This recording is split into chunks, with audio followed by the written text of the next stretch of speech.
आज आपल्याला स्टडी करायचं आहे Newton's universal law of gravitation. याच्याआधी आपण केप्लर्स लॉ पाहिले होते आणि केप्लर्स लॉचे सर्व कन्सिडरेशन आणि बऱ्याच बाकीच्या गोष्टी कन्सिडर करून न्यूटननी त्याचा युनिव्हर्सल लॉ ऑफ ग्रॅव्हिटेशन तयार केला. तो लॉ काय आपण स्टेटमेंट बघूया पहिले.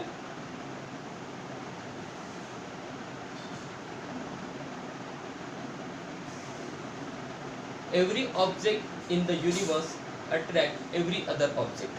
युनिवर्स मधला कुठलाही ऑब्जेक्ट प्रत्येक दुसऱ्या ऑब्जेक्टला अट्रॅक्ट करतो. कुठे करतो, कशाने करतो? With a definite force. And this force is directly proportional to the product of the masses of the two objects and is inversely proportional to the square of the distance between them. तर ही statement आहे. काय every object काय करते? Attract करते. कोणाला? Every other ऑब्जेक्टला. कशाने? With a definite force. ठीक आहे. आणि मग हा फोर्स कसा असतो? Directly proportional to the product of the masses of that two bodies. त्या दोन बॉडीचं जे काही मास असेल, तुम्हाला आठवत असेल 8 मध्ये 9th मध्ये झालेलं आहे, तुमचं मास आपण किलोग्राम मध्ये मोजतो. वेटचं युनिट फोर्सचं युनिट आहे न्यूटन. असो तर मास आपण किलोग्राम मध्ये मोजतो. तर ते मास जे असते त्याच्या मासचं प्रॉडक्ट मल्टिप्लिकेशन. ठीक आहे. आणि inversely proportional to the square of the distance. म्हणजे आता जे काही त्या दोन बॉडीच्या बिटवीन जे काही डिस्टन्स असेल त्याच्याशी इनव्हर्सली प्रोपोर्शनल. आपण समोर एक्झाम्पल पाहिल्यावर तुम्हाला अजून क्लिअर होईल. फॉर एक्झाम्पल दोन बॉडीज आहे, एक M1 आहे, दुसरी M2. याचं मास M1 आणि दुसऱ्या सेकंड बॉडीचं मास M2. ऑब्विसली कोणत्या युनिटमध्ये राहील? SI unit kilogram. So the figure 1.5 in our text book shows that we have taken two bodies of masses M1 and M2. या दोन बॉडीच्या between centre to centre distance. Which distance? Centre to centre distance for example D आहे. Kept at a distance D from each other. आपण distance इथून नाही घेतलेला आहे, centre पासून घेतलेला आहे. मग दोन्ही बॉडी इच अदरवर एक फोर्स अप्लाय करेल, त्याला आपण ग्रॅव्हिटेशनल फोर्स म्हणतो. मग त्या फोर्सचा फॉर्म्युला काय आहे? Mathematically the gravitational force of attraction between this two bodies can be written as F is directly proportional to काय होतं? Product of their masses. म्हणजे M1 इंटू M2. या बॉडीचं मास मल्टिप्लाइड बाय अदर बॉडीचं मास M1 into F2. Directly proportional आहे म्हणून कुठे येणार? न्यूमरेटर मध्ये येणार. And is inversely proportional to the square of distance between ते. मला वाटतं आता तुम्हाला लॉ समजला असेल. न्यूटन्स लॉ आपल्याला या साध्या फॉर्म्युल्यावरूनच इझिली लक्षात येऊ शकते. ठीक आहे. Every object in the universe attract every other object with a definite force. मग हा फोर्स कसा असतो? Is directly proportional to product of their masses M1 into M2. Numerator मध्ये आहे म्हणजे डायरेक्टली प्रोपोर्शनल. आणि inversely proportional to the square of distance between they. आता आपण मागे पण स्टडी केलं होतं. जर आपल्याला डायरेक्टली प्रोपोर्शनलचं साईन काढून कॅल्क्युलेशन करायचे जर असेल आपल्याला, तर आपल्याला डायरेक्टली प्रोपोर्शनलचं साईन काढणं आवश्यक आहे. मग डायरेक्टली प्रोपोर्शनलचं साईन काढून आपण कोणतं साईन देऊ? इक्वल टूचं देऊ. मग कसं प्रोपोर्शनल आहे? प्रोपोर्शनॅलिटीचा कॉन्स्टंट असतो. इथं ग्रॅव्हिटेशनल फोर्स आहे म्हणून आपण प्रोपोर्शनॅलिटी कॉन्स्टंट घेतलाय G. Gला आपण म्हणतो युनिव्हर्सल कॉन्स्टंट ऑफ ग्रॅव्हिटेशन. हा या बॉडीमध्ये फक्त या दोन इक्वेशन मध्ये फक्त आपण काय केलेलं आहे? इथे डायरेक्टली प्रोपोर्शनल होतं, इथे इक्वल टू लिहिलं. आणि जेव्हा डायरेक्टली प्रोपोर्शनल काढून इक्वल टूचं साईन देतो तर आपल्याला तिथे कॉन्स्टंट लिहावं लागतं. इथे कॉन्स्टंट काय आहे? मग G. बाकी इक्वेशन तसंच्या तसंच आहे. Fच्या जागेवर F, मल्टिप्लिकेशन डिव्हिजन तसंच्या तसं. फक्त आपण डायरेक्टली प्रोपोर्शनलच्या ठिकाणी काय केलेलं आहे? इक्वल टूचं साईन घेतलं आहे आणि युनिव्हर्सल कॉन्स्टंट ऑफ ग्रॅव्हिटेशन. ठीक आहे. आता जे काय हे थोडं डिटेलमध्ये बघून घेऊ. Here G is the constant of proportionality.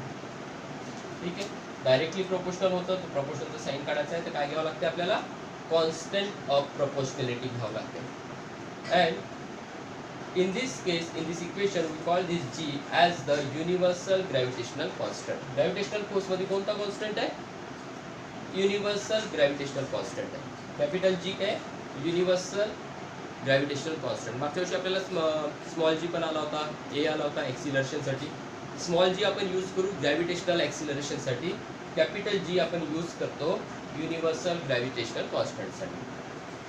तर ते समजलं असेल तुम्हाला. एकदा स्टेटमेंट परत पाहून घेऊ, आता तुम्हाला लक्षात येईल. काय स्टेटमेंट आहे? Every object in the universe attract every other object. Every object in the universe attract every other object with a definite force and this force is directly proportional to the कशाला? Product of the masses of that two objects and inversely proportional to the square of the distance. Inversely proportional to the square of distance. Which distance? Distance between them. Statement खूप महत्वाची आहे आणि with equation तुम्हाला लिहायचं आहे. Diagram पण काढता येईल. 3 मार्क्सचा 2 मार्क्सचा लॉ येऊ शकतो एक्झाम मध्ये आणि कन्सेप्ट पण महत्वाचा आहे. At the same time what is G म्हटलं तर तुम्हाला ते पण सांगायचं आहे. G is the universal constant of gravitation. Universal gravitational constant. चला आता अजून या फॉर्म्युल्याला थोडं आपण एक्सप्लेन करून घेऊ. तर फॉर एक्झाम्पल जर 2 बॉडीज आहे आपल्याजवळ M1 आणि M2 आणि याच्यावरती आपण फोर्स काढला F1. तर फॉर्म्युला काय? F1 is equal to G M1 M2 upon D square. जर आपण एका बॉडीचं मास काय केलं? M1 is equal to twice M1 केलं, म्हणजे डबल केलं. आता ही स्टेटमेंट काय म्हणते? The above law means that if the mass of object is doubled the force between the two object is also doubled. आता आपण इथं 2 पैकी एक M1चं काय घेतलं आपण? मास ट्वाइस M1 घेतलं, म्हणजे याचं मास जे काही होतं त्याच्या डबल मास घेतला. बाकी जसंच्या तसंच सेव ठेवलं. M2 तसंच ठेवलं, डिस्टन्स पण कॉन्स्टंट ठेवलं. मग आपल्याला नेक्स्ट फोर्स मिळेल F2. मग F2 इज इक्वल टू काय होईल? Universal constant of gravitation G. M1च्या ठिकाणी आपण आता मास घेतलेला आहे नवीन ट्वाइस M1. M1च्या डबल मास घेतला म्हणून इथे आपण ट्वाइस M1 लिहिलंय into M2 divided by D square. आता या 2 ला जर आपण या साईडला घेऊन आलो तर आपलं हे इक्वेशन होणार. F2 is equal to 2 into G M1 M2 upon D square आणि G into M1 into M2 divided by D square, म्हणजे आपल्याला F1चं इक्वेशन मिळालं. मग F2 काय होईल? या पूर्ण इक्वेशनच्या ठिकाणी ही व्हॅल्यू म्हणजे आपण F1 ठेवू शकतो, कारण F1 is equal to G M1 M2 D square G M1 M2 upon D square. तर या पूर्ण याच्या ठिकाणी आपण F1 सबस्टिट्यूट केलं तर आपल्याला लक्षात येईल का आता हा जो नवीन फोर्स आहे F2 मास डबल केल्यावर, काय डबल केल्यावर? मास डबल केला आपण, तर ग्रॅव्हिटेशनल फोर्स पण काय झाला? डबल. आलं का लक्षात? तर या स्टेटमेंटवर पण तुम्हाला एखादी मार्क्सचा क्वेश्चन येऊ शकते आणि इम्पॉर्टंट पण आहे. तर सिम्पली तुम्ही लक्षात ठेवू शकता ग्रॅव्हिटेशनल फोर्स कसा आहे? Directly proportional to product of masses. म्हणून जर आपण मास इन्क्रीज करू, जेवढे टाइम्स आपण मास इन्क्रीज करू, M1चं करू M2चं करू, दोघांचं पण करू, जेवढे टाइम्स आपण मास इन्क्रीज करू तेवढ्या टाइम्स काय इन्क्रीज होईल? Gravitational force. आलं लक्षात? या स्टेटमेंटमध्ये आपण काय पाहिलं? जर मास इन्क्रीज केलं तर 2 बॉडीजच्या बिटवीन ग्रॅव्हिटेशनल फोर्स कसा इन्क्रीज होतो? तर हे डायरेक्टली प्रोपोर्शनल असल्यामुळे जेवढे टाइम्स मास इन्क्रीज करू, जसं इथं आपण डबल केलं तर ग्रॅव्हिटेशनल फोर्स पण डबल झाला. जेवढे टाइम मास इन्क्रीज करू तेवढ्याच टाइम्स काय इन्क्रीज होईल? Gravitational force. नेक्स्ट स्टेटमेंट पाहूया. याच्यामध्ये आपण डिस्टन्सला कम्पेअर करू. So if the distance is double then the force decreases by factor of 4. आपण एक्झाम्पल पाहून घेऊया याचं. परत F1 साठी आपण 2 बॉडीज घेतल्या M1 M2, त्यांच्या बिटवीनचा डिस्टन्स घेतला आपण डी स्क्वेअर. आता आपण काय केलं? इथं थोडं करेक्शन आहे. M1 नाही,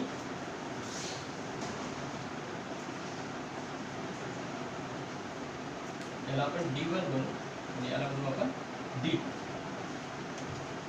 जर आपण आता डिस्टन्स D1च्या डबल घेतलं, याला आपण D1 घेतलाय.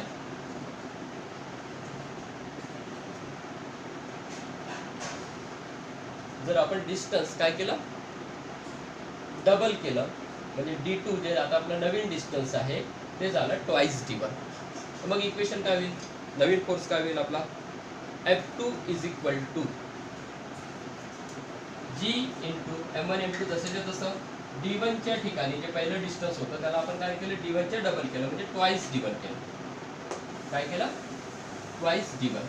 ट्वाइस d1 चा स्क्वेअर होल ब्रॅकेटचा स्क्वेअर. ऑब्विसली d चा स्क्वेअर होता तर आपल्याला आता काय घ्यावं लागेल, डिस्टन्सचा स्क्वेअर घ्यावा लागेल. आता डिस्टन्स काय ट्वाइस d1 आहे तर पूर्ण ट्वाइस d1 चा स्क्वेअर घ्यावा लागेल. म्हणजे 2 चा स्क्वेअर काय होईल 4. 2 चा स्क्वेअर काय होणार 4. तर मग डिस्टन्स किती टाइम्स वाढला आता, सॉरी डिस्टन्स नाही, आता फोर्स काय झाला 4 टाइम्स कमी झाला. लक्षात येतं तुम्हाला. लक्षात घ्या इथे डिस्टन्स आहे डिनॉमिनेटर मध्ये. डिस्टन्सला काय केलं आपण डबल केलं, त्याचं काय घेतला स्क्वेअर, म्हणून 2 चे काय झाले 4. 4 कुठे आहे अपॉन मध्ये, म्हणजे जुना जो काही फोर्स होता F2 is equal to F1. तर इथे F1 कसा आला divided by 4. G into M1 into M2, G into M1 into M2 divided by D1 square.